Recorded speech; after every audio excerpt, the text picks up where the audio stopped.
It's your boy M.K.S here, back with another video. Welcome to the fourth and final part of Uganda's Independence Day. Sorry, it's a bit later than planned, or rather, it's about an hour later than planned. It's already 1 o'clock.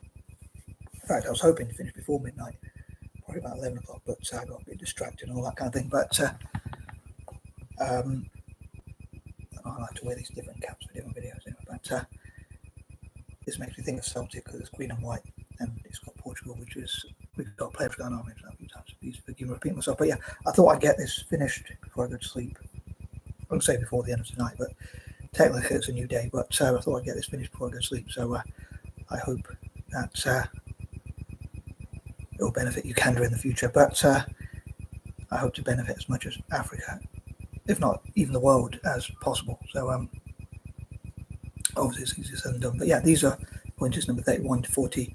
And as per usual, I thought I would look into that and talk about what I hope Uganda will achieve in the future and that kind of thing. So and I hope you enjoy it, and anyone who's interested in Uganda/Africa, I hope you'll share these videos and get involved in the discussion. And on the subject of discussions and comments, please feel free to comment anything you like. You can write things about. You can share links if you like, preferably legal links. But you can share things about politics, business, religion, or anything else you want in the comments. Anything you like, really. I won't delete any comments. Sometimes Facebook might, or YouTube might, or whatever, or both. Facebook and Twitter or YouTube might. But anyway, sorry, I'm waffling, I know, but I should finish this and get ready to go to sleep. I was thinking I cancelled going to watch the football and see my stepdad again today, or yesterday technically, because I wasn't feeling too good, and I didn't want to pass my germs on to anyone else. And I'm thinking of cancelling the coffee morning or tea morning for me, because I don't drink coffee.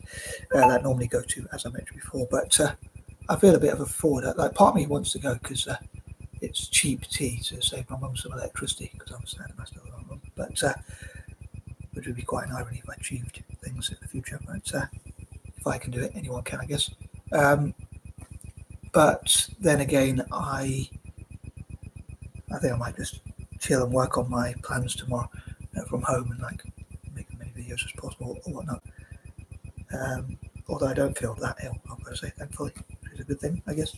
But yeah, I was thinking maybe I could see how I feel tomorrow, but I thought I probably should make a decision, an executive decision, and stick to it, because I'm very indecisive. But anyway, as per usual, as I say, I hope to look into what I hope to achieve in the future, and again, I hope you enjoy it.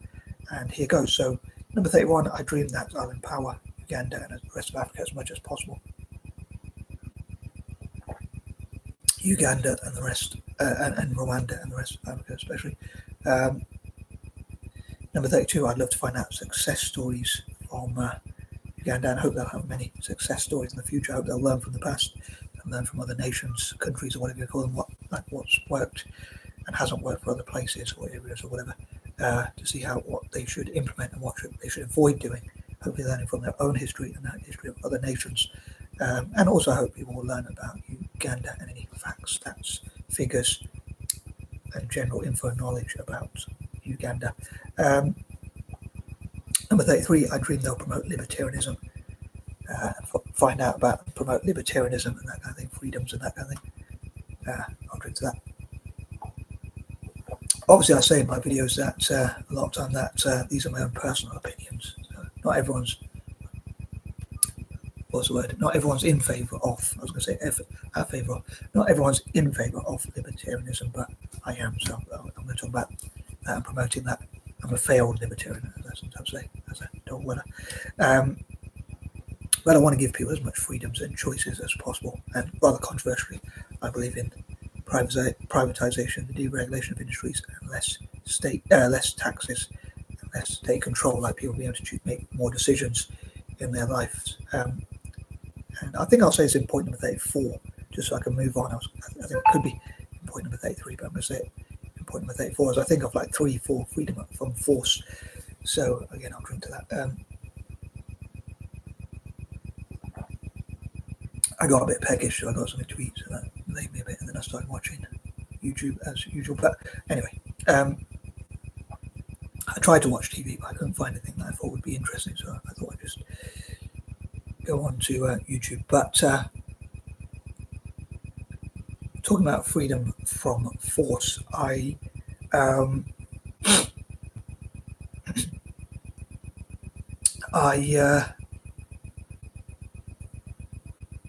think like when someone runs a business, and I suppose this is a bit of a side note, but nations like Uganda might do this. I think they should have very few duties. I think the government should stay out of their way. I do believe there should be a minimum wage. Not libertarians would disagree with me on that one, but I do believe there should be a minimum wage, a bare minimum, so people are working and they can afford to live, hopefully, or at least have some sort of standard of life, at least put a roof over their head and have enough to eat and drink. Like say here in the UK, I don't think people should be working like £2 or £3 an hour, which can't buy you enough to eat or pay your bills pretty much. But I do believe that when I go on a rounded figure, probably a bit naive of me because I thought of this for a long time ago, probably 10 years ago, so it probably should be more than that by now. But I think the minimum wage, I was thinking like £10 an hour, but by now it should be maybe £15 or £20 an hour. But I do believe, as I say, there should be a minimum wage. But if companies want to pay that, I think they should be able to pay the bare minimum if they want to. And I think that companies should have it at their discretion and be able to choose whether they want to pay sick pay, holiday pay, and should call any pay like that. I think they should, if they want. I think if companies want to, they should be able to say, you swipe a card and we pay for the hours that you come in or whatever. Like when I used to work at a factory growing up in a place called Leicester, for those who don't know where that is, in the East Midlands of England. When I was growing up there, I used to work at a place called Leicester Dyers, and I used to be paid £4.10 an hour, and I used to have to swipe my card and get paid for the hours I did. But I think companies should have that choice, and I think like people might say, oh, companies should keep you safe. Or I don't think they should put you in undue danger, any unnecessary danger, but that's a bit of a difficult one. I was going to say red-headed herring. I don't think that's the right word. I think that's a difficult one because, like, let's say building or factory work or even bin work, bin collections or whatever, it's hard to make it completely safe. But I don't think they should put their workers in danger. But other than that, I think they shouldn't have any duty to keep people safe. Because let's say a mad gunman came in, heaven forbid, and shot up a place. I think that. I don't think they should do that, but if they did, I don't think it should be up to the boss to protect. I mean, that's not. I don't think that should necessarily be their duty, but it's a difficult one to get that balance right. But I believe that a business should be able to do pretty much what it wants, but I think it should have to pay the workers for the hours they do and pay them on time, as pre-agreed, I guess. And that's about it. I think that should be about the duties of an employer. I think other than that, they should be able to do whatever they want, employ whoever they like, pretty much. Fire whenever they like and all that kind of thing, and have as few rules and laws as possible. But again, that's my personal opinion. Moving on. I suppose that was a bit of a side note because that's more general than just Uganda. Maybe Uganda would want to apply those policies. Number 35. I dream to support African nations like Uganda with their aims, ambitions, aspirations, and all that kind of thing, and find out again facts, stats, figures, general info and general knowledge about Uganda, like what they went through with colonialism, the good, the bad, and the ugly, the good, and the bad, whichever order you want to put in, and that kind of thing, which reminds me of something I was going to cover earlier, but I'll probably cover a bit later. But moving on to 36, I dream that, as I talked about before, I dream to achieve what I talked about in parts 1, 2, and 3. So Uganda investing into and sponsoring Italian soccer or footy or football or whatever you want to call it, calcio, as they call it in Italy. I'd love to encourage all possible investors to invest in calcio and in every possible investor and business. And I'd love to encourage every possible business to invest in Italian football. I love for Italian football to be able to give a good ROI, return on investment, and even like to attract all possible legal forms of investment and sponsorship and get support from FIFA and UEFA in return for promoting the image of a beautiful game, to make football beautiful and keep it beautiful.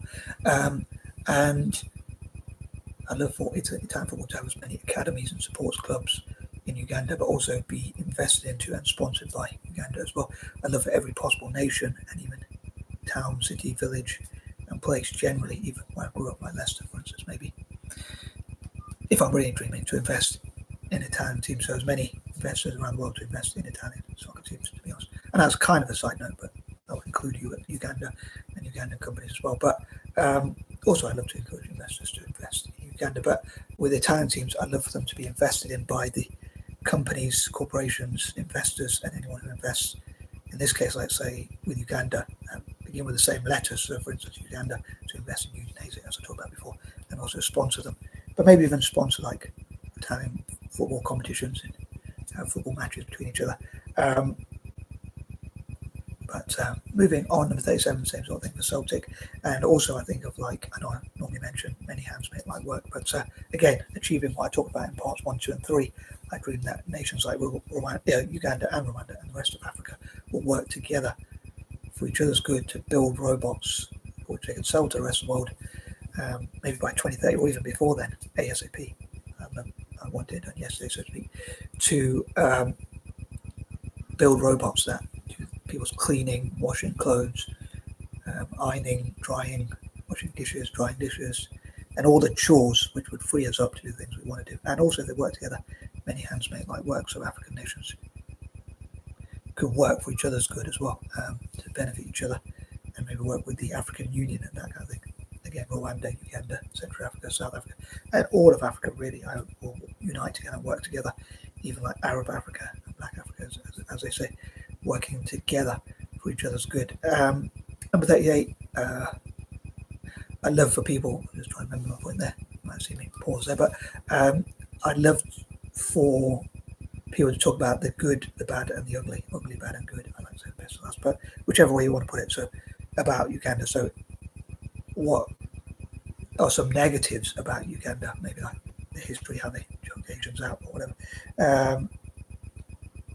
How they had a dictator, or whatever it might be. Something, maybe corruption, or things that could be changed. Like maybe even Ugandans themselves talk about things they would change about their country. And people who went to see Uganda or find out about Uganda might be able to say, "Oh, if they did this, it would be a lot better." So how they can improve. But yeah, some of the negatives, but also positives about Uganda. Maybe people say, "Oh, yeah, I went to Uganda. I thought this was really cool about Uganda." So yeah, as I say, put it simply, ugly, the bad, and the good, whichever way you want to put it. As I like to say, the best till last. But moving on, number 39, as I talked about before, seeing what dyslexic people can do to benefit African nations. There's lots of research on like the case for investing in dyslexics, which I often want to talk about, and I'd love to do videos on that, maybe in December if I don't get around to it this month. Hopefully I will this month actually, but ASAP basically. And also, so the global dyslexia events being hosted in places like Uganda, and seeing what we can do. So there's been recent things about what dyslexics contribute to the UK economy. Maybe Ugandans might say, "Oh yeah, if we support and encourage people with dyslexia, even though our nation is a bit different and runs a bit differently, maybe we can get a tune out of them, maybe we can get something out of them which could contribute to our country." So I think that would be pretty cool. And number 40, also connecting with the black diaspora, however you pronounce it, all over the world.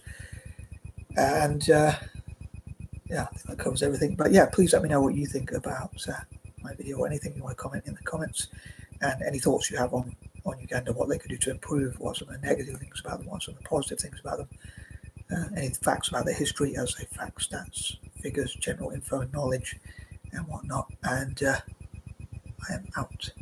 Peace and love. Bye. Happy Diwali for anyone who celebrates it.